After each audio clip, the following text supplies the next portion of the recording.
When you get to the age of 74, you begin to understand people much better than they understand themselves.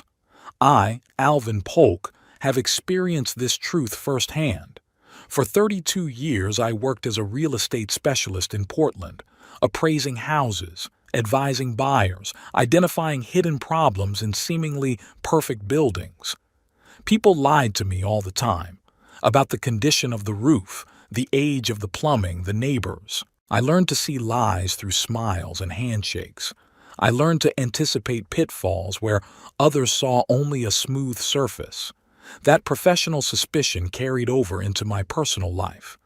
Elaine, my late wife, often chided me for being too cynical. "Alvin, not all people are trying to deceive you," she used to say, shaking her head. Perhaps she was right.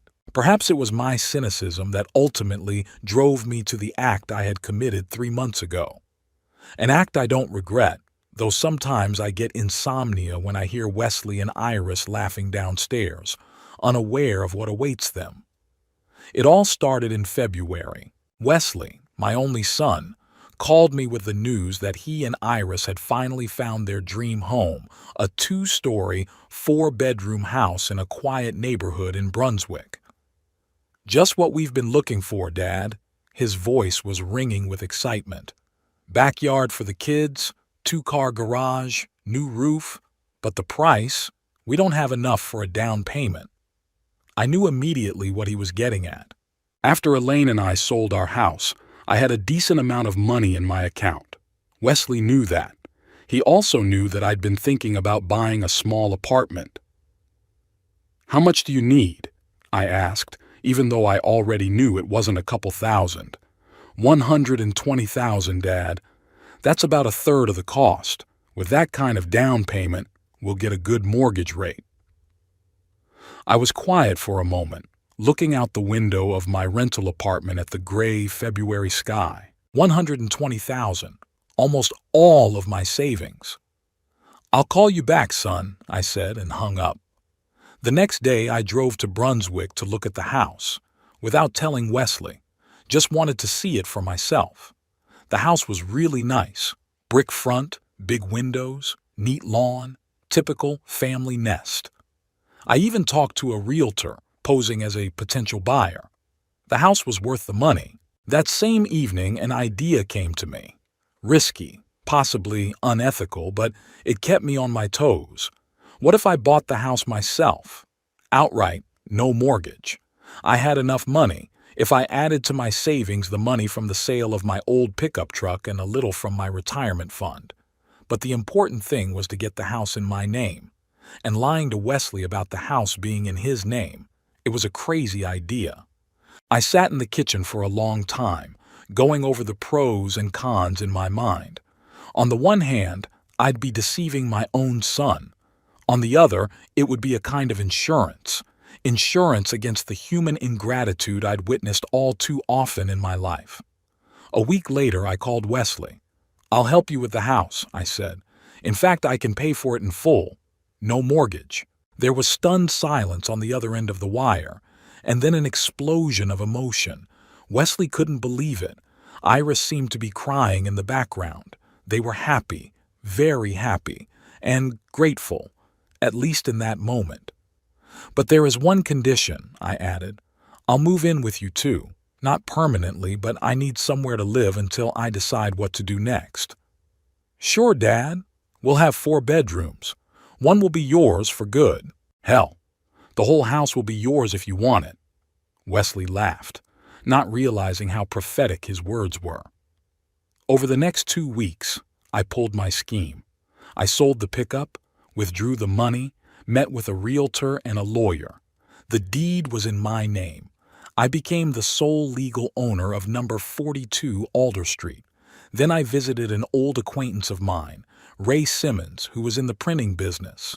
For $200, he made me a false copy of the deed to the house, which listed Wesley Polk as the owner. The papers looked convincing to the layman. I knew that Wesley had never worked in real estate and wouldn't notice the minor discrepancies. When I handed the papers to my son in an envelope with the realtor's logo on it, his eyes lit up with happiness. "I can't believe it, Dad. This, this is too generous. You're my only son, I replied, feeling a prick of conscience. That money would have gone to you after I died anyway. Why not use it now when you need it? Iris hugged me so tightly it took my breath away. You're the best father-in-law in the world, Alvin, she whispered. I almost changed my mind then, almost admitted my deception, but something stopped me. Maybe it was the look she exchanged with Wesley over my shoulder, a look of happiness, but also of calculated satisfaction. Moving day was sunny, even though it was early March. The movers were moving boxes and furniture between the van and the house. I brought some of my belongings, clothes, books, carpentry tools. I was assigned a bedroom on the first floor next to the kitchen, small but cozy with a window overlooking the garden. Are you sure you'll be comfortable here, Dad? Wesley asked, helping me set things up. There's a bigger room upstairs. I'm 74, son, I smiled. Stairs aren't the best friends for my knees. This place is perfect. That night we threw an impromptu housewarming party. We ordered pizza, opened a bottle of wine. Unpacked boxes piled up in the middle of the living room, but no one paid any attention to them. The grandchildren, 10-year-old Reed and 7-year-old Parker, ran around the house, exploring every corner, every closet. Here's to the new house. Wesley raised his glass. And here's to you, Dad. Without you, none of this would be possible. We clinked glasses. I looked at their happy faces and felt a strange mix of emotions, pride at being able to give them this happiness, anxiety at my lie, and some vague premonition that all this happiness was temporary. You know, Alvin, Iris sat down next to me on the couch while Wesley fiddled with the music speaker. I never thought I'd have my own house at 38. My parents are still paying the mortgage and they're in their 60s. Glad I could help. I sipped my wine, avoiding her gaze. It's more than help. It's like winning the lottery. She put a hand on my shoulder. You will always be welcome in our home. Always. A guest, not a host, but a guest. In the house I bought. Those words reinforced my decision to keep the secret. I smiled and thanked her. The next days passed in a frenzy of settling in. The boxes were gradually dismantled and the rooms were filled with life. Iris took on the role of interior designer, arranging furniture and hanging pictures. Wesley took care of the technical part, hooking up TVs, setting up Wi-Fi, installing shelves. I tried not to interfere, although sometimes I couldn't resist giving advice. After all, 30 years in real estate had taught me a thing or two about houses. Better put a dehumidifier in here, I'd say, pointing to the wall in the basement. See those stains? There might be a waterproofing problem. At first, my advice was heeded. Wesley even consulted me when choosing lawn mowers and garden tools. But gradually, I began to notice that my words were increasingly being overlooked. Yeah, Dad, we'll keep that in mind, Wesley would say without taking his eyes off his smartphone. Or, Alvin, don't worry, we've already figured out how to do it. Iris waved it off. By the end of the second week, I finally backed off. It's their house, at least that's what they think. Let them do what they want. I'll watch and wait. In the evenings, sitting in my room, I often pondered the reasons for my action. Why did I go through with this deception? It wasn't just my professional cynicism. There was another episode that I will never forget. 3 years ago, shortly after Elaine's death, I became depressed. Nothing was happy. The days blended into a gray mass. Wesley and his family were living in a rented apartment in Portland. I suggested he move in with me temporarily. The house was big, empty, and I needed company. They agreed, but very quickly our living together turned into a nightmare. Iris was constantly complaining about the mess I was supposedly making. Wesley was annoyed by my habits, watching TV late, getting up early, making noise in the kitchen. The kids ignored my pleas not to touch Elaine's things. After 2 months, they moved out. Sorry, Dad, but we need our own space, Wesley said then. There was no regret in his voice, only relief. After they left, I discovered that some valuable items were missing. Elaine's silver spoons, my antique coin collection, even the tools from the garage. When I called Wesley, he denied it at first, then reluctantly admitted, "Iris thought you didn't need them anyway. Sorry, Dad, we'll give them back." They didn't return anything, and I swallowed my resentment. I mean, what else was there to do? Fight with my only son? Ruin an already fragile relationship? It was then, I think, that the seed of mistrust that had sprouted 3 months ago into a full-fledged plan began to grow inside me, a plan that is now being put into action. I finished my tea and looked at the clock. It was almost midnight. The muffled voices of Wesley and Iris came from behind the wall. They were discussing plans for the weekend trip to IKEA for new furniture. I wondered, I thought, if they remembered who paid for this house. And what would they do if they found out the truth? Judging by the way their attitudes toward me had changed over the past few days, I already knew the answer, and I didn't like it. But I had an ace up my sleeve, an ace I'd be forced to play sooner or later. I turned off the nightlight and went to bed. I couldn't sleep. My mind was spinning with thoughts of what would happen next, about whether I'd done the right thing by deceiving my own son, about what Elaine would say if she found out what I'd done. "You've always been too suspicious, Alvin," she'd probably say.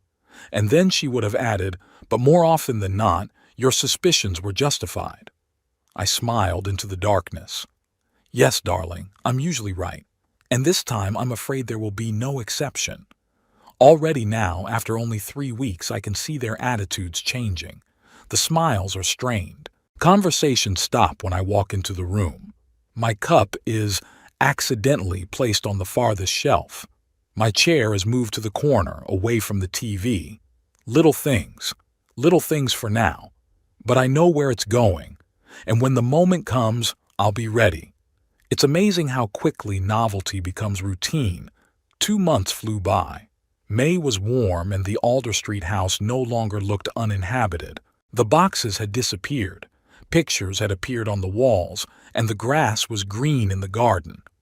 Wesley had even installed a swing for the children between 2 old oak trees. Every day the house became more and more their home, and less mine. At first the changes were barely noticeable. Iris started forgetting to call me for dinner. "Oh, Alvin, we thought you'd already eaten," she'd say with feigned surprise when I appeared in the dining room, attracted by the smells and clinking of dishes. Wesley had stopped being interested in my opinion of domestic matters. Whereas he used to ask, "Dad, what color do you think is best for the fence?" He now simply informed post facto, "We painted the fence green." But the real turning point happened one Sunday morning in mid-May. I was sitting on the porch with a cup of coffee, watching Wesley mow the lawn. The old mower I'd helped pick out had broken down the week before, and my son had bought a new one, an expensive, self-propelled one with lots of features. I didn't ask where he got the money. By then, I had already noticed that my utility bills had gotten significantly higher. "Nice car," I remarked as Wesley approached the veranda. He turned off the engine and took off his safety glasses. The pride of ownership was red on his face. "Yeah, it's a great one. 5-horsepower titanium alloy cutting disc. A mower like that will last about 10 years. I nodded, sipping my coffee. "Your mother always said the garden is the face of the house. She'd approve." Mentioning Elaine usually brought a warm smile to Wesley's face, but not this time. He frowned and looked at the house as if reassessing it. "You know, Dad, Iris and I were thinking, the room you're living in now, we need it." I set the cup down on the table. "Need it? For what?" "Iris wants to make an office in there. Now that she works from home 3 days a week, she needs a separate space." I stared at my son in silence, waiting for him to continue. "We were thinking you could move into the annex. Remember the realtor showing it to us? The previous owner's workshop used to be there." Of course I remembered. A small room attached to the back of the house with a separate entrance from the yard. No heat, with only a tiny window. It was as hot as a sauna in the summer and would probably get dank in the winter. "There's no heat in the outhouse," I pointed out quietly. Wesley shrugged. "We can put in a heater. There's plenty of room for your bed and dresser. We can even hang a TV on the wall." I looked at my son and didn't recognize him. Or maybe it was the first time I'd seen him for real. No, I wasn't shocked. Rather, I received confirmation of my suspicions. What I had feared and expected at the same time was beginning to come true. "When are you planning this move?" I asked, trying to remain calm. "Well, if you don't mind, next weekend. We've already ordered a desk for Iris. It'll be delivered on Friday." Ordered. Already ordered. Without consulting me, without asking my opinion. They just put it in front of me. "I'll think about it," I replied, and rose from my chair. Wesley started the lawnmower again, and the conversation was over. That same evening, Iris began her siege. She entered my room without knocking, tape measure in hand. "You'll like it in the annex, Alwyn," she said, measuring the distance from the wall to the window. "It's so privacy. No one will bother you." "No one bothers me here either," I remarked, watching as she busily jotted down measurements in her notebook. "Yeah, but you'll have your own space, like a separate apartment, only better. You don't have to pay rent." I barely held back a bitter chuckle, not having to pay rent, for the house I'd bought. "Iris," I decided to probe, "what if I don't agree to move in?" She straightened up and looked at me with undisguised irritation. "Alvin, this is our house. Wesley and I are deciding how to allocate the space, and we've decided this room will be the study. Our house, our decision." Before, she'd at least tried to be polite. Now the masks had been dropped. "I understand," I nodded. "Give me a few days to think it over." Iris smiled indulgently. "Of course, Alvin. But please have the room vacated by Friday. The furniture will be delivered Saturday morning." After she left, I sat on the bed for a long time looking at the walls. This room had never been mine, but in 2 months I'd gotten used to it. To the morning sun peeking through the window, to the creak of the floorboards by the closet, the view of the garden. Now I was being evicted to the annex. I, the man who'd bought this house, was going to have to make do with an unheated den. Part of me wanted to show my cards immediately, to show the real documents, to prove my ownership, to see the shock on their faces. But the other part, more calculating, more cynical, advised me to wait. Let the process run its course. Let them show their true colors. In the end, I relented. Friday night, Wesley helped me move my bed and personal belongings into the annex. As I expected, the room proved cramped and stuffy. The electric heater they'd bought obviously wouldn't handle the cold of winter nights. "This is it, Dad." Wesley looked around at my new apartment. "It's even cozier than it looks, isn't it?" I remained silent. What was the use of arguing? They'd made their choice. "Dinner will be ready in an hour," he added, heading for the exit. "Although, you'd probably be more comfortable eating here. I can bring a tray." Just like that. I went from being a full-fledged member of the family to an unwanted guest who was better off not being seen at the communal table. "No worries," I replied. "I'll get something to eat myself later." After Wesley left, I sat on the edge of the bed and looked around my new abode. 4 bare walls, a blinded window, a board floor with gaps that would surely blow in the winter. And they thought I should be grateful for that? A few days later, I noticed that my stacked shoes in the hallway ended up in a different place every time. At first, I thought it was the kids messing around. But one morning, I caught Iris putting my shoes away in the far corner of the hall closet. "They're cluttering up the hallway," she explained in response to my questioning look. 2 pairs of shoes were cluttering up the aisle in the spacious hallway. Of course. My books from the living room had moved to the top shelf, where I could barely reach with my height. My favorite plaid disappeared from the couch. My mug was no longer on the kitchen shelf. It was pushed into a far cupboard among the seldom-used utensils. I was methodically laundered out of the house, and they did it with such zeal that it was clear. It wasn't about practical considerations. It was a statement, a message. You are a stranger here. The grandchildren were quick to pick up on the change in my parents' attitude toward me. Children are always sensitive to such things. Whereas before Reed would sometimes ask for help with his homework and little Parker would climb into my lap with a book, now they kept their distance. One day I heard Reed say to his sister, "Don't go to Grandpa's. Mom said he's a grumpy old man and he needs to be alone." Grumpy old man. Me, who has spent my whole life trying to be calm and reasonable. Me, who never raised my voice to my grandchildren. Now I was the grumpy old man. Another time Parker bumped into me in the hallway and recoiled and backed up against the wall like I was some kind of monster. "What? Are you afraid of me?" I asked with a smile. She shook her head, but her eyes gave her away. "Mom says old people can be weird," she finally squeezed out, "and that you need to be careful with you." I squatted down to get on her level. "I'm still the same grandpa who read you stories and took you to the park. I haven't changed." Parker nodded uncertainly, but when I reached out to stroke her head, she dodged and ran away. What had they said to the kids? What seeds of fear and alienation had they planted in their young minds? But that was only the beginning.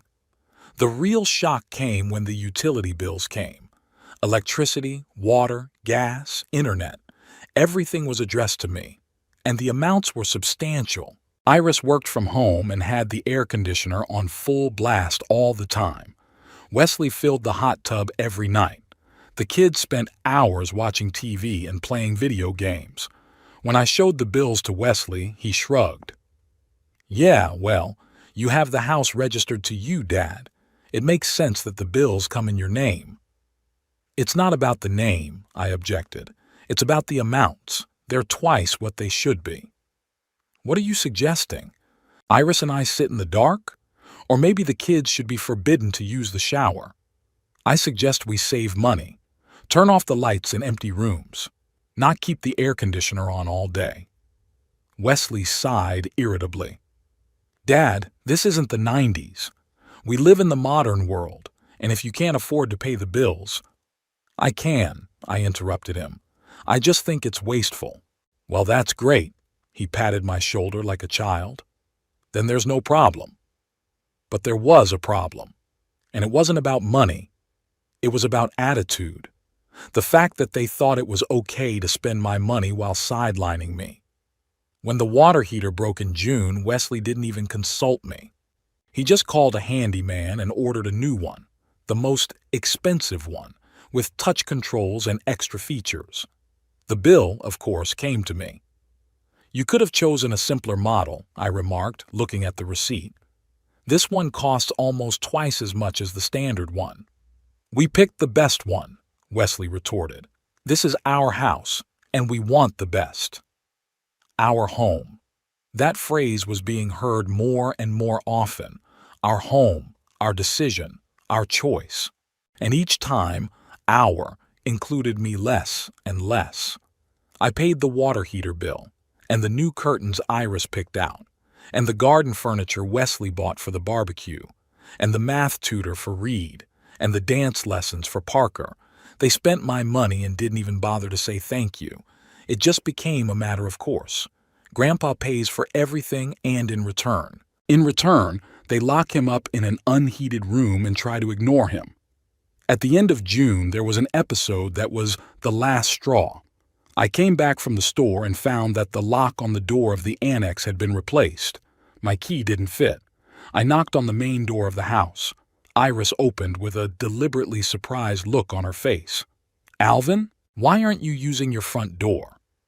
"Because someone replaced the lock," I replied, trying to remain calm.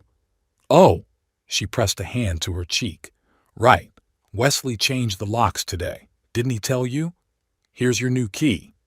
She held out the key to me with a look like she was doing me a big favor. "Why did you have to change the locks?" I asked, accepting the key. Wesley was worried about security. There was a theft on the next block. I looked her in the eye.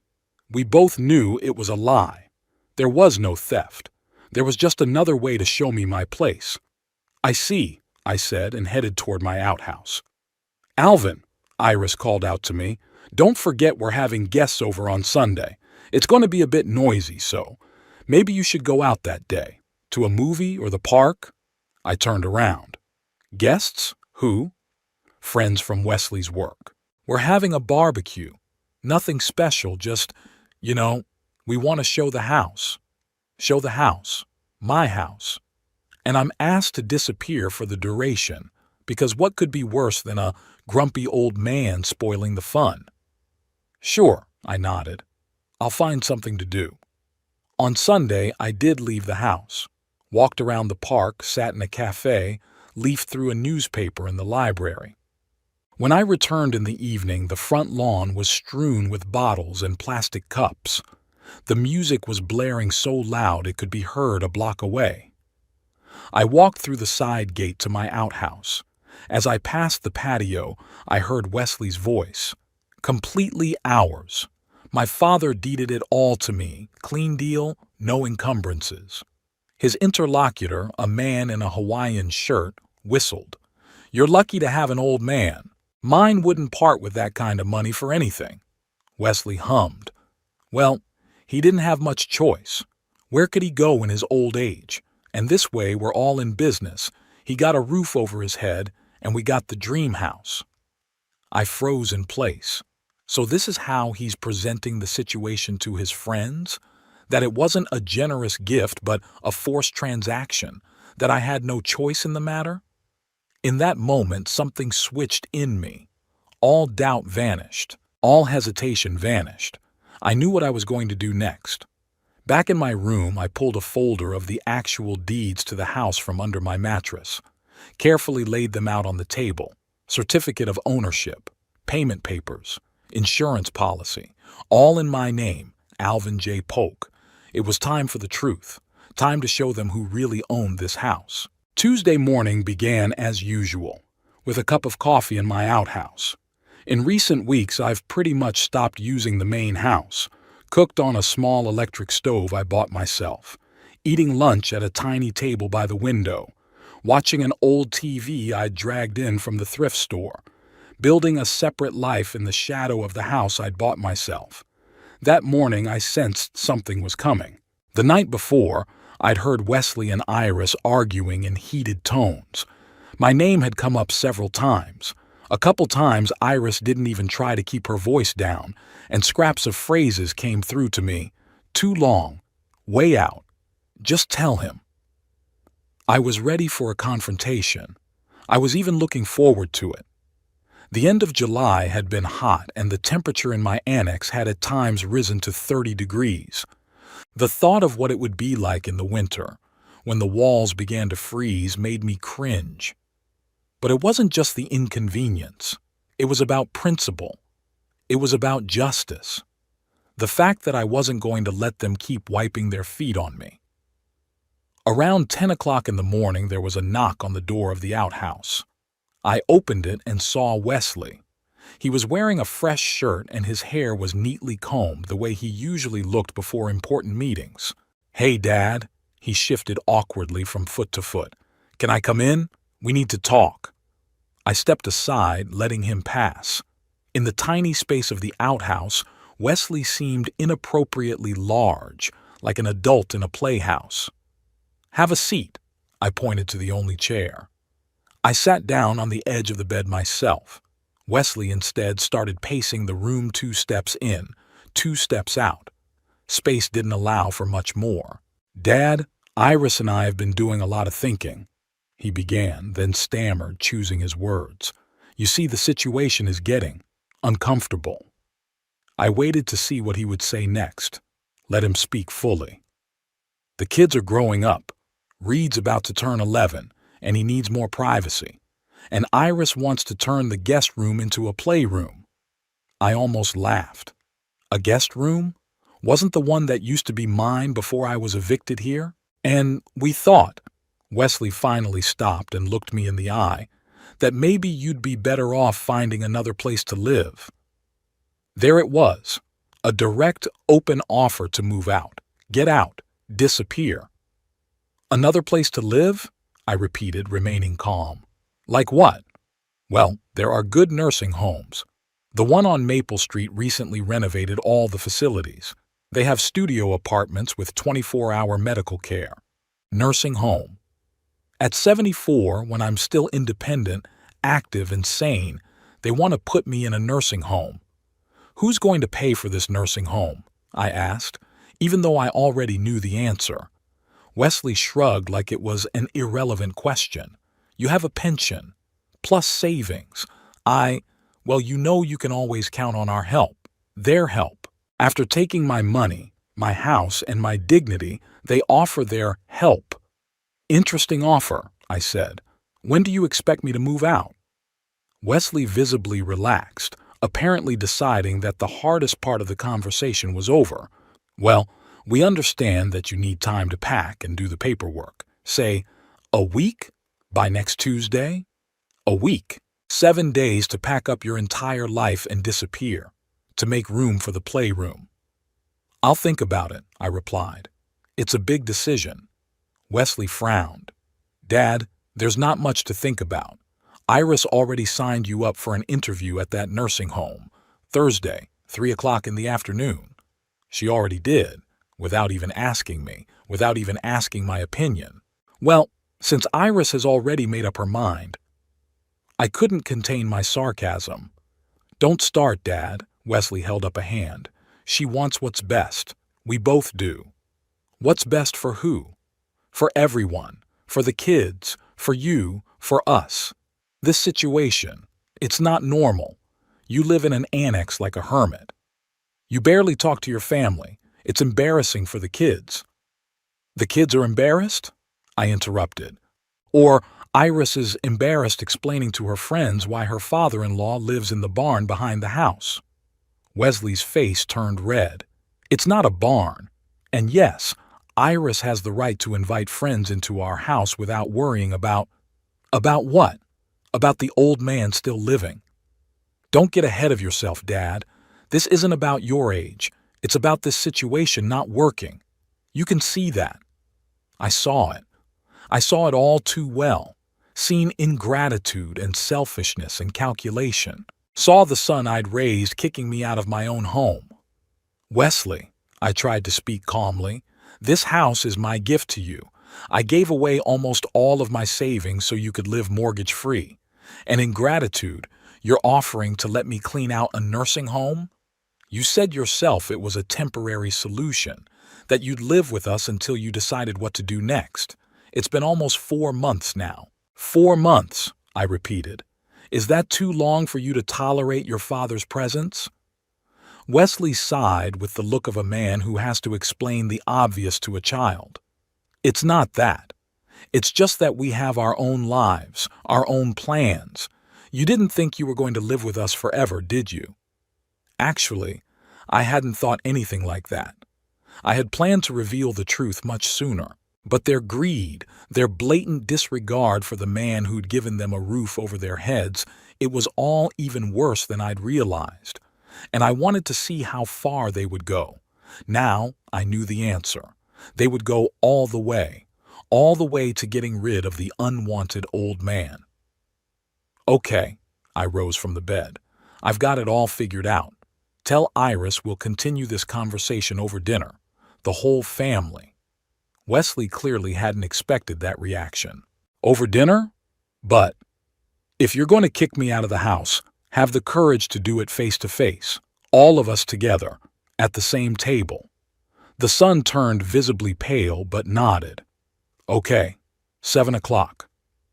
After he left, I sat down at the table and pulled out the file folder. It was all ready to go. I'd been thinking about what to do for a long time, and now the decision was ripe with finality. Tonight, the truth would come out. At 7 o'clock, I entered the dining room. It was a rare occurrence. In recent weeks, I had hardly been in the main house during family mealtime. My presence caused a noticeable tension. Iris fidgeted at the stove, casting nervous glances at me. Wesley pretended to be engrossed in adjusting the new music speaker. The kids were hushed, watching with wide-eyed wonderment. "Is Grandpa going to have dinner with us?" Parker asked as I sat down at the table. "Yes, sweetie." Iris smiled, strained. "Grandpa wants to discuss some important news with us." "What news?" Reed immediately perked up. "Grown-up stuff," Iris cut him off, setting the plates down. "Eat your spaghetti before it gets cold." Dinner passed in tense silence. The children sensed something was wrong and kept quiet. Wesley twirled his fork nervously in his hands, barely touching his food. Iris, on the other hand, was overly animated, talking quickly and a lot, but her eyes remained cold and wary. When the main course was finished, Iris suggested the children go into the living room to watch cartoons. "You and Daddy can talk to Grandpa alone," she added, nudging Parker toward the exit. "No," I raised my voice for the first time all through dinner. "Let them stay. What I say affects the whole family." Iris threw me an angry look but didn't argue. The children returned to their seats, intrigued by what was happening.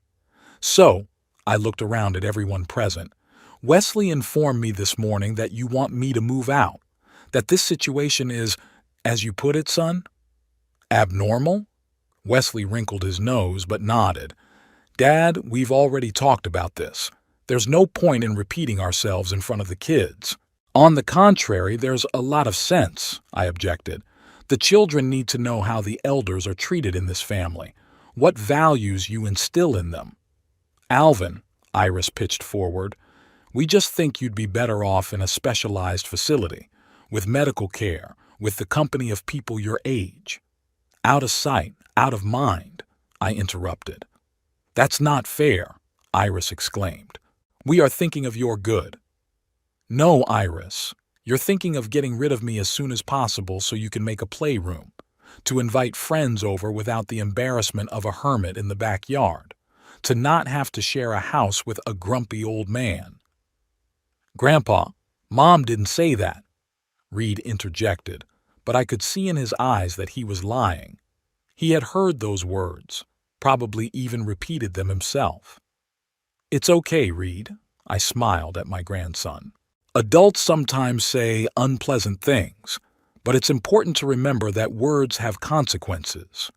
"What's your point, Dad?" Wesley was beginning to lose patience. "If you want to make a scene in front of the kids—" "I want to talk about gratitude," I interrupted. "About how you repaid me for a gift worth several $100,000, for the house I bought for you." Iris snorted. "We've already said thank you 100 times. What more do you want? For us to bow at your waist every day?" "No, I wanted simple human respect. But instead, I circled my hand around.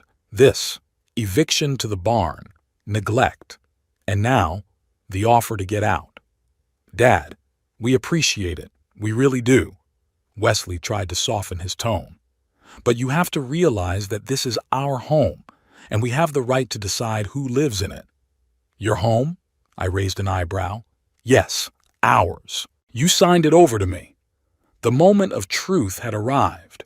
I pulled the folded papers out of my pocket and placed them on the table. "No, Wesley, I never deeded the house to you." Silence hung in the dining room. Iris and Wesley stared at the documents like a time bomb. "What is it?" Iris finally squeezed out. "The actual deeds to the house, the certificate of ownership, in my name." Wesley grabbed the papers and began frantically looking through them. "But we have—" "A forgery," I shrugged. "A very good one, but a forgery nonetheless. I never titled the house in your name, son. I bought it in my own name, and I remain the sole legal owner." Wesley's face went pale, then red with anger. You tricked us?" "Yes, just as you deceived me, promised shelter and care, and in reality turned me into an unwanted guest." Iris jumped up from her seat, her eyes throwing lightning bolts. "You had no right. This is fraud." "No, Iris.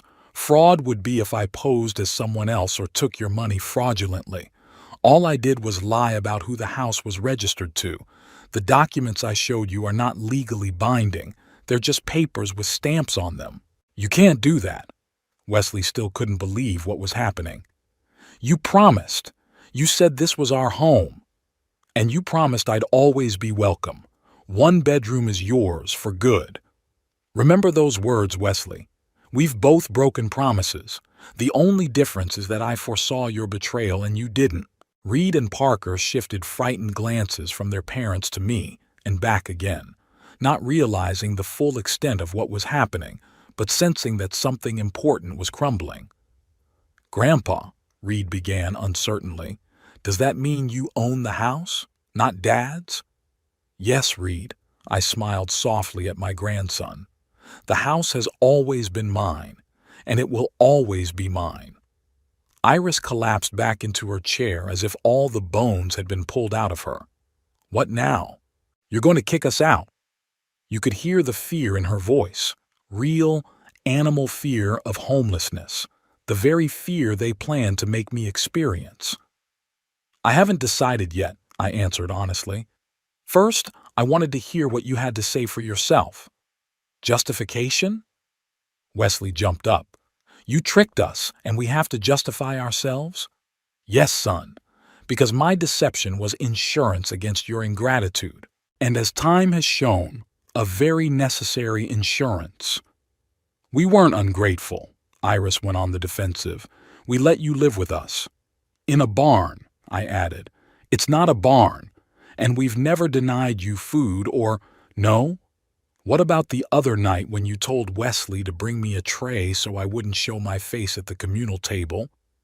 Iris stumbled back, her face flushed with shame or anger. It was hard to tell.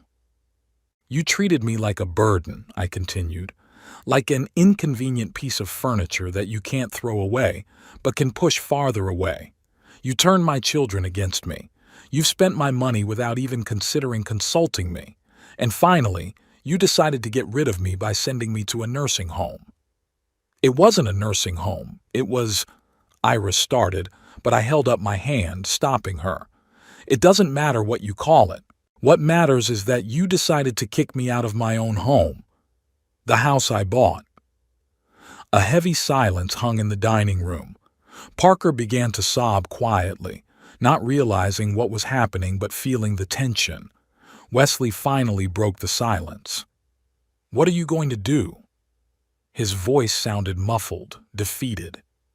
I stared at my son for a long moment, trying to see him as the boy I'd taught to ride his bike, the teenager I'd helped with homework, the young man I gave advice to before a first date. But all I saw was a strange, hostile man, a man willing to throw his father out on the street for an extra playroom. I haven't decided yet, I repeated. But I have a week, don't I? That's how much time you've given me to pack. I rose from the table. My legs felt strangely shaky, as if I'd run a marathon. In a way, I had, an emotional marathon months long. Good night, I nodded to everyone present. See you tomorrow. As I left the dining room, I heard Iris break into sobs. Not out of remorse, no, from fear and anger. From the realization that power had suddenly shifted. I walked slowly to my outhouse, closed the door, and sat down on my bed. Contradictory emotions raged inside. Satisfaction at having finally expressed everything that had accumulated. The bitterness of finally realizing that my son was a stranger to me. Pain for my grandchildren, who were involved in this ugly story. For the next 2 days, there was an oppressive silence in the house. Wesley and Iris avoided me as if I were the carrier of a deadly disease. Even the children were quiet. No running, no shouting, no laughing. It was as if a storm cloud had settled over the house, heralding an imminent storm.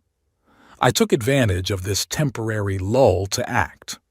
Wednesday morning, I called my old acquaintance Harold Thacker, a real estate attorney with whom we had crossed paths several times on the job, arranged a meeting that afternoon. Then I gathered all the documents related to the house, title deeds, receipts, insurance policies, utility bills, anything that would prove my eligibility.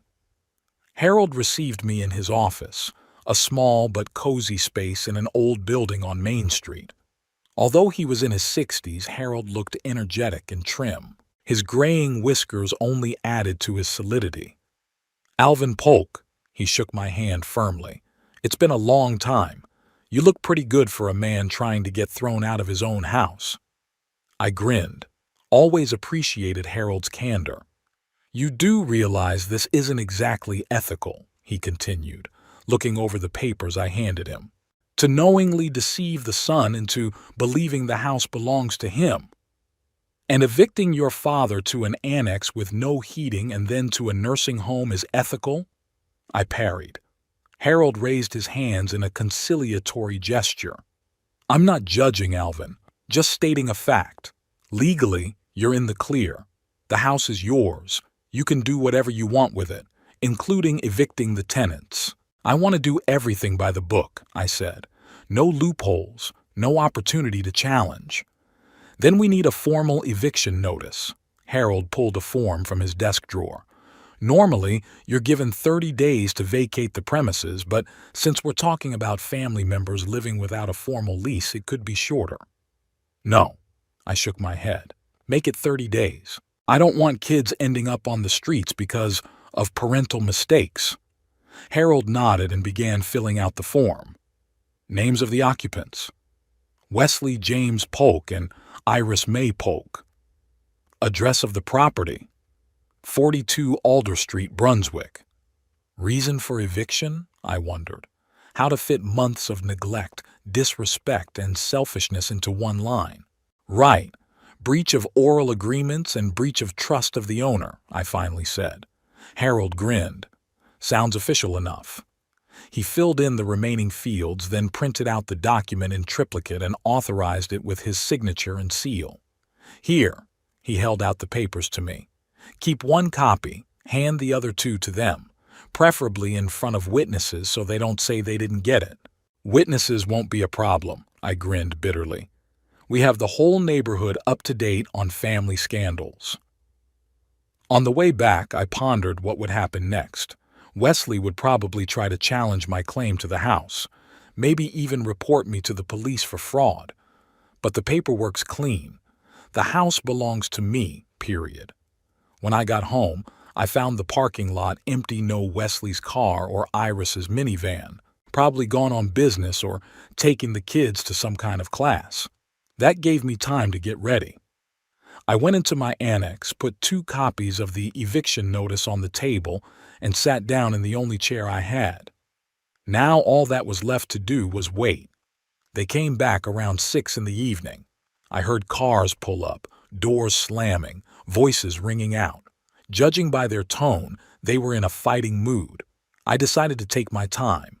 Let them calm down, have dinner, put the children to bed. We were going to have a serious conversation, and it was better to hold it without unnecessary witnesses. But fate had decided otherwise. About 8 o'clock in the evening, I heard footsteps on the porch of the annex, then a loud knock at the door. Without even waiting for an answer, the door swung open and Wesley and Iris appeared on the doorstep. Both looked determined. "We need to talk," Wesley began without preamble. "About the documents you showed me yesterday." I nodded, pointing to a chair. "Come on in, have a seat." "We'll stand," Iris cut off. "This won't take long." In her hands I noticed some papers. She intercepted my gaze and smiled triumphantly. "We went to see our lawyer," she said. "And you know what he told us? That even if the house is really registered to you, we have the right to live here." "Really?" I raised an eyebrow. "And on what basis?" "On the basis of a verbal agreement," Wesley intervened. "You said yourself it was our house. You gave us the deeds. It's considered a gift even if the papers are forged." I held back a smile. Things were going exactly as I'd envisioned. "Interesting theory," I said, "but there's one problem. A verbal gift of real estate is not legally binding. You need a notarized deed of gift." "But you lied to us," Iris exclaimed. It's a fraud. Fraud. Maybe, I agreed. But legally, I still own the house, and I have the right to decide who lives in it. Wesley took a step toward me, his face contorted with anger. You can't throw us out on the street. We have kids. I'm not going to throw anyone out on the street, I replied calmly, rising from my chair. But I want you to know what it's like to have your fate depend on someone else's mercy. I picked up the eviction notices from the table and held out a copy to each of them. Please read. Iris snatched the paper and began to read quickly. Her eyes widened, her face pale. 30 days? She shifted her gaze from the document to me. You're giving us 30 days to move out? Are you crazy? Exactly as long as you were going to give me, I remarked. Even more than that. You were talking about a week. Wesley crumpled the paper in his fist. I don't believe you're capable of that. Kicking out your own son, your own grandchildren. And I didn't believe you were capable of evicting me to a barn and then sending me to a nursing home, I parried. But life is full of surprises, isn't it? Iris went from shock to fury. That's despicable.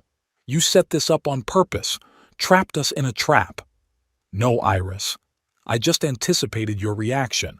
I foresaw that once you felt the power, you would begin to abuse it. And I turned out to be right. That's not true. She raised her voice. We have always treated you with respect. Enough lies. I raised my hand, stopping her. We all know how you treated me, and we know how it would have ended if I didn't have that insurance. Wesley tossed the crumpled notice to the floor. We're not moving out. This is our home. We're going to fight. Your will, I shrugged. But the law is on my side. And if you're still here in 30 days, the next conversation we have will be in front of the sheriff. Iris burst into tears loudly, pictorially, covering her face with her hands. Wesley put his arm around her shoulders, casting annihilating glances at me. Come on, honey, he said. There's nothing more for us to do here. They headed for the exit, but at the very door, Wesley turned around. You're going to regret this, Dad. I swear you will. After they left, I sat in silence for a long time. Wesley's threat didn't scare me. What could he do? Sue? Complain to his relatives? None of that mattered. All that mattered was that I was finally back in control. The rest of the evening passed in silence. Not a sound came from the main house, as if no one was there. I decided to go to bed early. Tomorrow was going to be a challenging day. I woke up to a rattling sound. Someone was pounding on the door of the outhouse with such force that it was shaking. I glanced at the clock. It was 7 in the morning, too early for a visit. Throwing on a robe, I went to the door. Who's there? Open up. Wesley's voice sounded strange, like he was drunk or extremely agitated. I opened the door and recoiled. Wesley literally burst inside, carrying a cardboard box of my belongings. Here! He tossed the box on the floor. Get your stuff and get out, now! Behind his back, I saw Iris carrying more boxes out onto the porch. Her face was contorted with anger. What's going on? I asked, even though I already understood everything. The same thing you were going to do to us, Wesley blurted out. Eviction, only not in 30 days, but right now. I looked my son over from head to toe. His clothes were crumpled, his eyes red like he'd been up all night. He smelled like whiskey. You're drunk, I stated. Yes, he laughed hysterically. I'm drunk because my own father decided to throw us out on the street, because he lied to us, betrayed us. Wesley, I tried to speak calmly, you're in no condition to make decisions. Let's talk when you sober up. There's nothing to discuss. He grabbed another box from Iris and threw it into the outhouse. Get out of our house, do you hear me? Out! I realized that reasonable conversation was impossible. Not now. I needed to buy time. Okay. I raised my hands in a conciliatory gesture. I'll leave. Give me half an hour to pack. You have 5 minutes. Iris cut off. "And don't even think about taking anything but your personal belongings." I nodded and began slowly picking up the items scattered on the floor, watching them furtively. Both of them were on the verge of a nervous breakdown. Wesley was shaking with rage and hangover. Iris was frantically moving my things out of the house, as if trying to erase all traces of my presence as quickly as possible. While they were busy, I discreetly pulled out my cell phone and sent a quick text to Harold. "Urgent. I'm being evicted by force. 42 Alder Street." Harold answered almost immediately. "Don't go. I'll be there in 15 minutes. Now I had to buy time. I put things away deliberately slowly, examining each item as if deciding whether or not to take it. "Hurry up!" Iris glanced nervously at her watch. "You have 3 minutes left." "I can't find my meds," I lied. "They should be in the bathroom." "I'll get them." Wesley headed toward the house, staggering. As he disappeared behind the door, Iris came up close to me, her eyes narrowed with anger. "I always knew you were a sneaky person," she hissed. "Always sensed the falseness. But Wesley believed you, protected you, and you repaid him so much for his love." "Love?" I couldn't hold back a bitter chuckle. "You call that love? Evicting your father to the barn, turn the children against him, taking away the last of his dignity? We gave you a roof over your head." "No, Iris. I'm the one who gave you a roof over your head. And now you're trying to throw me out of my own house." She recoiled as if I'd hit her. "This house is ours. You said so yourself." "And you believed it without checking the papers." I shook my head. "In too much of a hurry to get free housing." Wesley returned with a vial of pills. "Here's your meds. Now get out." I took the vial and slowly put it in my pocket. "Wesley, do you really want it to end like this?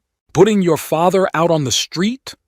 "You started it first," he shouted. "You lied to us. You threatened to kick us out." "I gave you 30 days. Time to find a new place to live, to think over the situation, perhaps come to some sort of compromise." "What compromise?" Iris interjected. "After all you've done?" At that moment, there was the sound of a car pulling up outside the window. I glanced at my watch. It had been exactly 15 minutes since my message to Harold. He was punctual as always. "What is it?" Wesley looked out the window. "Who's here?" "My lawyer," I answered calmly. "And probably the police. I reported that I'm being forcibly evicted from my own home." Wesley's face contorted with horror. You called the police on your own son?" "And you're throwing your own father out on the street," I parried. "We've both overstepped certain boundaries, haven't we?" There was a knock on the door of the outhouse. Wesley and Iris froze in place like rabbits in front of a boa constrictor. "Alvin, are you in there?" Harold's voice sounded concerned. "Yeah, come in," I echoed. The door opened and Harold appeared on the threshold. Behind him, I saw a police car parked at the curb. "What's going on here?" Harold looked around at the scattered belongings, the boxes on the porch, the frozen Wesley and Iris. "Family conflict," I answered. "My son and his wife are trying to evict me from my house." "It's our house!" Iris shouted, but her voice shook. Harold pulled a file folder from his briefcase. "According to official records, the house at 42 Alder Street is owned by Alvin J. Polk. I checked the property registry this morning before I left." He held out the papers to Wesley. He took them with trembling hands and began to look through them. His face grew paler with each passing second. This can't be true," he muttered. "I have documents." "Forgeries," Harold retorted. "I've seen them. Quality work, but legally worthless." Iris sank into the nearest chair, covering her face with her hands. "Oh my God! Oh my God!" There was another knock on the door. This time it was a policeman, a young officer with a serious expression on his face. "Is everything all right?" he asked, looking around at those present. "We got a call about an attempted unlawful eviction." "Everything's under control, officer," Harold replied. Just a little family misunderstanding.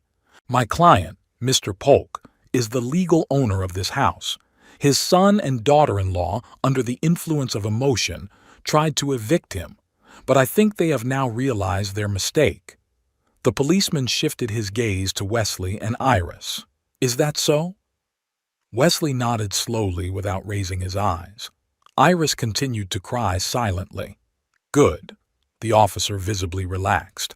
Then I won't make a report. But if the problem happens again... It won't, Harold assured him. I'll personally see to it that everything is resolved peacefully. The policeman nodded and headed for the exit. Have a good day, gentlemen. When the door closed behind him, a heavy silence hung in the annex. Harold cleared his throat. Now, I suggest we all calm down and discuss the situation like adults, he said. The fact remains that Alvin Polk owns the house. It's confirmed by official documents. But he lied to us. Iris finally lifted a crying face. He said the house was ours.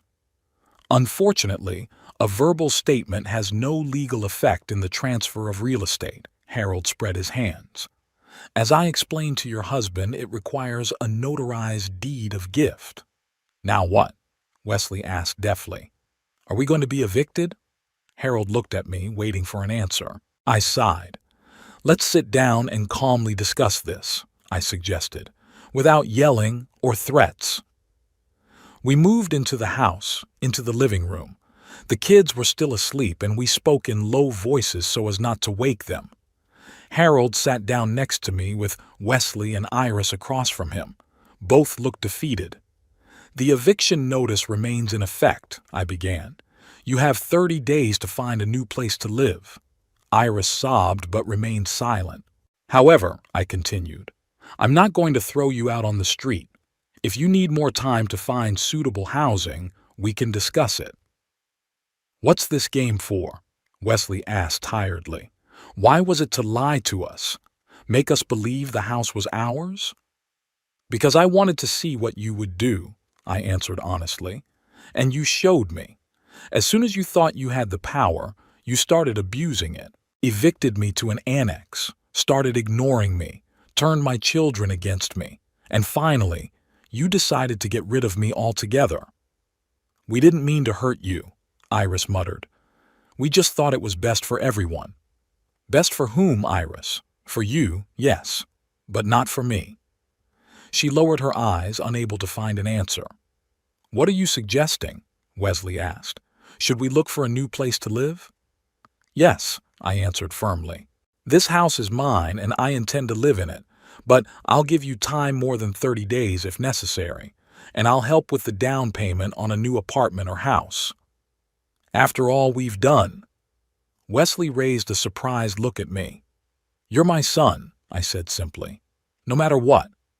Something resembling remorse flashed in his eyes, but quickly disappeared. Too much had been said and done for things to go back to normal. What if we call the registry office? Iris suddenly suggested. See if the house is really registered to you? I grinned. Please. The phone's right over there. Iris licked her lips nervously, then walked resolutely to the phone, dialed the number Harold had given her and put it on speakerphone. Hello, she said when she was answered. I'd like to find out who the house at 42 Alder Street in Brunswick is registered to. One moment, a woman's voice replied. The tapping of a keypad was heard. The house at this address is registered to Alvin James Polk. The date of registration is March 3rd of this year. Iris turned even paler, if that was even possible. Thank you, she muttered and hung up. Silence hung in the living room again. Then Wesley sighed heavily and rose from the couch. Okay, he said. We get it. The house is yours. We'll start looking for a new place to live. And we'll put your stuff back where it belongs, Iris added quietly. I apologize for today's misunderstanding. I nodded, accepting their surrender. We can discuss the details later, when everyone has calmed down. They retired upstairs, probably to have a private word. Harold patted me on the shoulder. There, it's all resolved, he said. I'd still move into the main house if I were you, though. There's no telling what they might pull in retaliation. I don't think they'd risk it, I replied. Now they know the law is on my side. Harold started to leave. If you need me, call me. And be careful, Alvin. Family conflicts can be unpredictable. I walked him to the door and returned to the living room. I sat down in my old chair, the same one I'd moved to the far corner a month ago. Now it was back by the window, in the most prominent position. The morning was clear and cool. I woke up early, around 6, and lay in bed for a long time, thinking about yesterday's events. The scandal, the police, the confirmation of my claim to the house. It had left a bitter residue, but it had also brought relief. The situation was finally clear. No more games, no more pretenses. Just the truth, no matter how unpleasant it was. I got up, showered in the tiny outhouse bathroom, and put on a fresh shirt and pants. Today was going to be a big day, and I wanted to look appropriate. At 8 in the morning, there was a knock on the door. I opened it and saw Harold accompanied by 2 men in formal uniforms. "Good morning, Alvin," Harold shook my hand. "This is Bailiff Michael Dawson and his assistant Trevor. They're here to serve the eviction order." I nodded to the bailiffs and stepped aside, letting everyone into the annex. "Come on in. Would you like some coffee?" "I wouldn't say no," Harold smiled. The bailiffs politely declined. While I made coffee, Bailiff Dawson, a stout, middle-aged man with graying temples, looked over the paperwork. "Everything's in order," he finally said.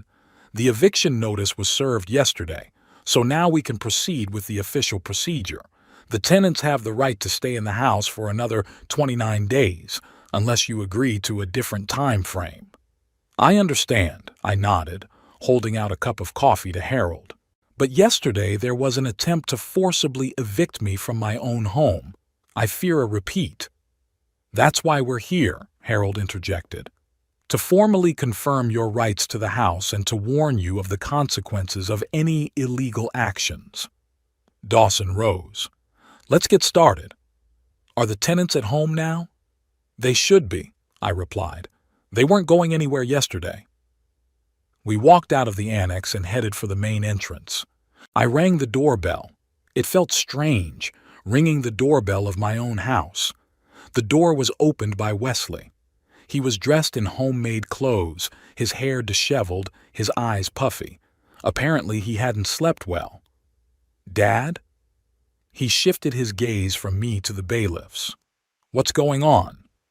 "Mr. Wesley Polk?" Dawson asked in an official tone. "I'm Bailiff Michael Dawson. This is an official order of eviction within 30 days. He held out the document to Wesley. The man took it with trembling hands. "30 days?" he repeated. "But yesterday we agreed." "We didn't agree on anything," I objected gently. "We simply accepted the fact that I own the house." "Who is it, Wesley?" Iris appeared from the back of the house. Seeing us, she froze in place.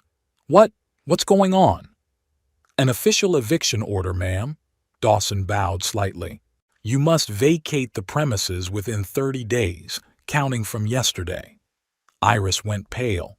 "But we talked yesterday. Alvin, you said you'd give us time, more than 30 days if necessary." "I said we could discuss it," I corrected. "But after yesterday's attempt to throw me out on the street, I thought it best to proceed strictly by law." "You can't do that." Iris raised her voice. "We have children. Where are we going to live?" "That's not my problem anymore," I shrugged.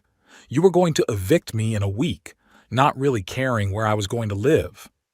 From behind Iris's back, Reed and Parker's sleepy faces showed. "Mom, what's wrong?" Reed asked. Iris quickly turned back to the children. "Nothing, honey. The adults are talking. Go get some breakfast." "Why is Grandpa here with some uncles?" the boy persisted. "I'll explain later," Iris cut him off. "Go to the kitchen, now." The children reluctantly withdrew. Iris turned to us again, her face contorted with anger. "You're doing this on purpose," she hissed, "in front of the children, to humiliate us." I'm just following the law, I replied calmly, just like you did yesterday when you put my stuff out on the porch. Wesley, still holding the injunction in his hands, looked lost. What now? We have to move out within a month? Yes, Dawson nodded. Or negotiate other terms with the owner. But either way, it's his decision. Can I come in? I asked. This is my house, after all. Wesley silently stepped aside, letting us into the hallway. We made our way into the living room, the same one where we'd once had a fun housewarming party. Have a seat, I pointed to the bailiffs on the couch. It felt strange to invite someone to sit down in my own home. Harold pulled another document out of his briefcase. We have an additional order, he said, addressing Wesley and Iris. According to it, you have no right to prevent Alvin from accessing any part of the house.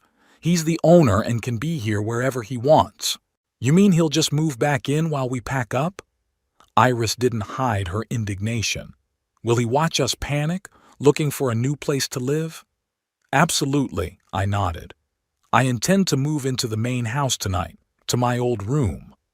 But that's where all my stuff is, Iris exclaimed. My desk, my computer. You have until tonight to move them elsewhere, I glanced at my watch. Let's say until 6. Iris looked like she was ready to explode. Wesley put a hand on her shoulder, holding her back. Okay, he said in a muffled voice. We'll get this done. We need to talk in private. They retreated to the kitchen, from where muffled voices came almost immediately. Iris seemed to be crying and Wesley was arguing something fervently to her. Dawson and his assistant rose. Our work here is done, said the bailiff. The injunction has been served. If you have any problems, call me. I walked them to the door. Harold lingered. Are you sure you want to stay here alone? He asked. They can be. Unpredictable. I can handle it, I replied. Now they know the law is on my side. Harold shook my hand. Good luck, old boy. Let me know if you need anything. After the guests left, I went back into the living room and sat down in my chair. How strange. This house was both mine and someone else's at the same time. I knew every corner of it, but it had changed in recent months, taking on new features that reflected Wesley's and Iris's tastes and habits. Soon Wesley came out of the kitchen, alone, without Iris. He looked tired and aged. Can we talk? He asked, taking a seat across from me. I nodded, waiting for him to continue. What's all this for, Dad? I could hear genuine bitterness in his voice. Why the bailiffs, the official papers? We would have moved out anyway. I don't believe your promises anymore, I replied bluntly. After yesterday's attempt to throw me out on the street, I decided it was better to proceed officially. We were desperate, Wesley exclaimed. You tricked us. You set us up. And you tried to send me to a nursing home, I parried. After all I've done for you. Wesley lowered his head. I'm not proud of it. It was Iris's idea, but I supported it. And yes, it was mean. For the first time ever, I heard a note of remorse in his voice, but it was too late for reconciliation. What will you do? I asked. Where will you go? I don't know, he shrugged. Maybe we'll get an apartment. Maybe move in with Iris's parents, though she's terrified of the idea. I'll help with the down payment on the new place, I repeated my promise from yesterday. Not for you and Iris, but for the kids. Wesley raised a surprised look at me.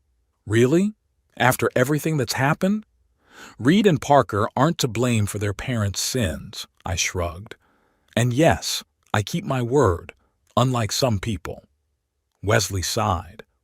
We'll start packing tonight. We'll clear out your room by tonight like you asked. Thank you, I nodded. One more thing. I want to talk to the kids, explain the situation to them in my own way. No! Wesley jumped up from his seat. Not again. Don't get them involved. They're already involved, I objected calmly.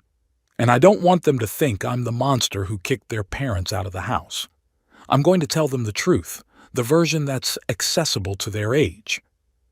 Wesley clenched his fists, but after a pause, he nodded slowly. Okay, but I'll be present for the conversation. Deal. The conversation with the kids took place after lunch. We gathered in the living room, me, Wesley, Reed, and Parker.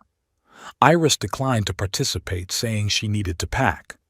Guys, I began, looking at the serious faces of my grandchildren, we need to talk about what's going on. You're fighting with Dad and Mom, Reed said immediately, and now we have to move. Yes, that's true. I didn't bother to deny the obvious. But the reason isn't because I don't love you guys. The reason is that adults sometimes do stupid things and can't fix them. What stupid things? Parker asked, rubbing the edge of her dress. I looked at Wesley. He nodded silently, allowing me to continue. I bought this house in my name, but I told your parents it belonged to them, I explained. That wasn't true. A wrong act on my part. Why did you do that, Grandpa? Reed frowned. Because I was afraid that if I gave them the house for real, they'd stop respecting me. I decided to be as honest as possible. And unfortunately, I turned out to be right. Dad, Wesley began warningly. No, Wesley, the kids need to know the truth. Otherwise, they'll grow up with a skewed understanding of family values. I turned to my grandchildren. After you moved in, your parents didn't treat me very well. They evicted me to a small room in the backyard. They told you to stay away from me. Reed and Parker looked over at each other. It was obvious on their faces that they remembered that. And then they decided to send me to a home for the elderly, I continued. I'm not old or sick, though. It's just that I got in their way. That's not true, Wesley intervened. We just thought you'd be better off there. It's true, Wesley, and you know it, I turned to the kids.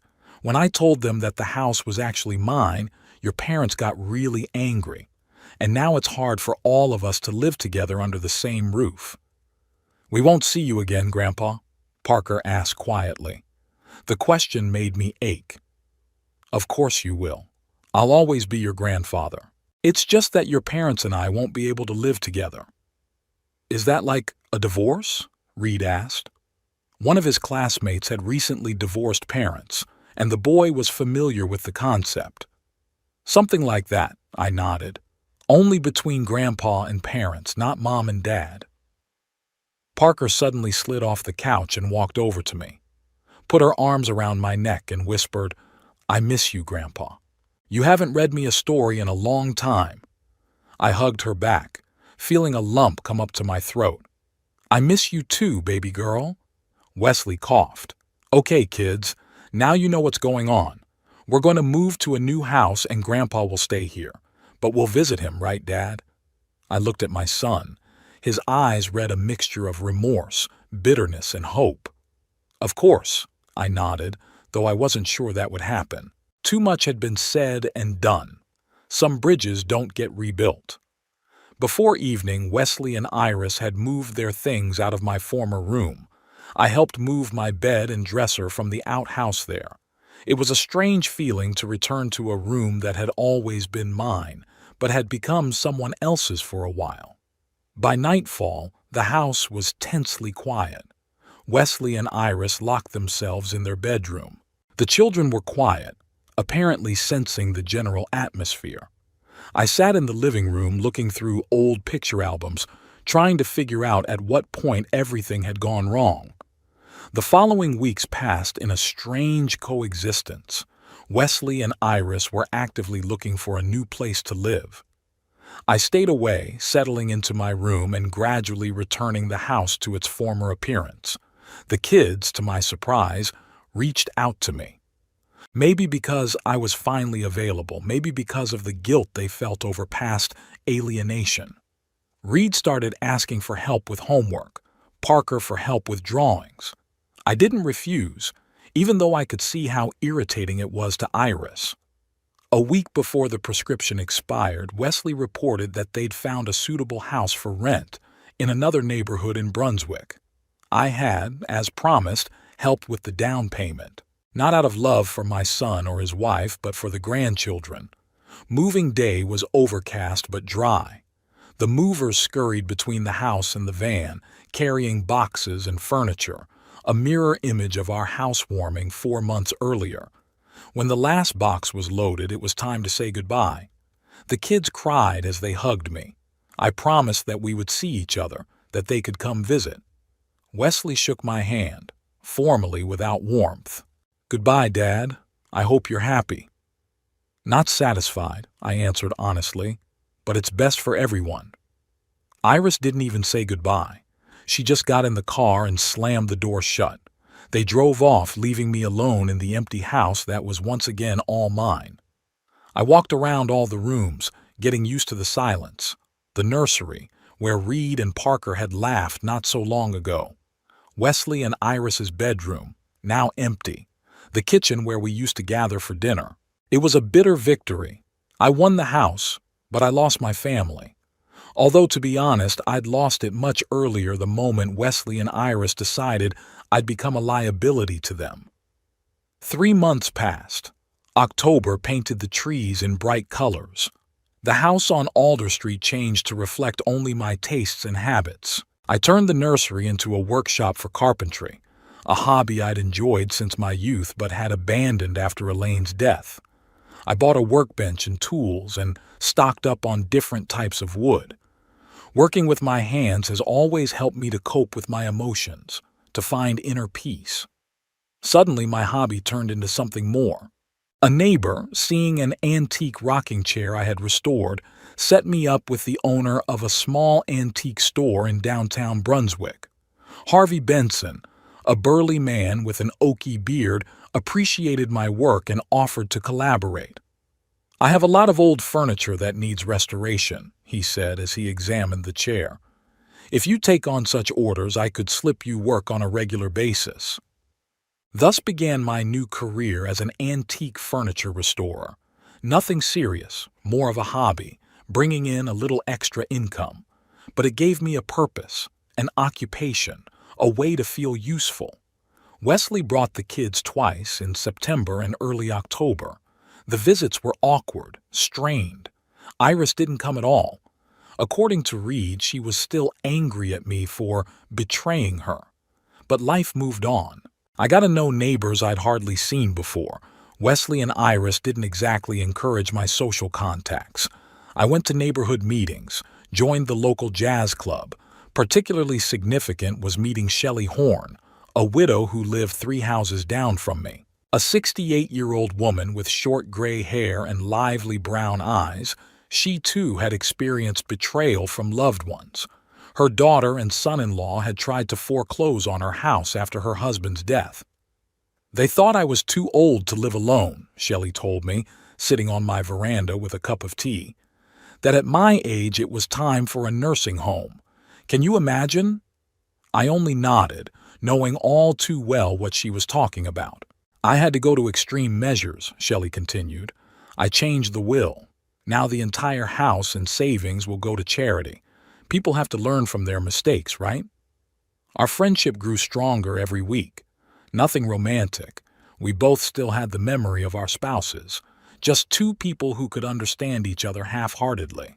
On those days, when Shelley would drop by for a cup of tea and another antique dresser or bureau was waiting in the workshop for restoration, I felt that life was taking on a new meaning. Not the one I had dreamed of, but a worthy one. I often thought about Wesley and Iris and the kids, about how things might have turned out if I'd been honest with them from the beginning, or if they had treated me with the respect I deserved from the beginning. But you can't change the past. One can only accept its lessons and move on. In the evenings, sitting on the veranda and watching the sunset, I could sometimes hear the ghostly laughter of Reed and Parker echoing through the garden. It was a particularly lonely time. But then I would go back to the workshop where I smelled of fresh wood and linseed oil, turn on the old radio, and get to work. The Alder Street house was quiet again. But it was not the oppressive silence of loneliness, but the quiet silence of peacefulness. A silence filled with the sounds of tools, the rustle of sandpaper, the soft music from the radio. I was finally living the life I wanted, on my own terms.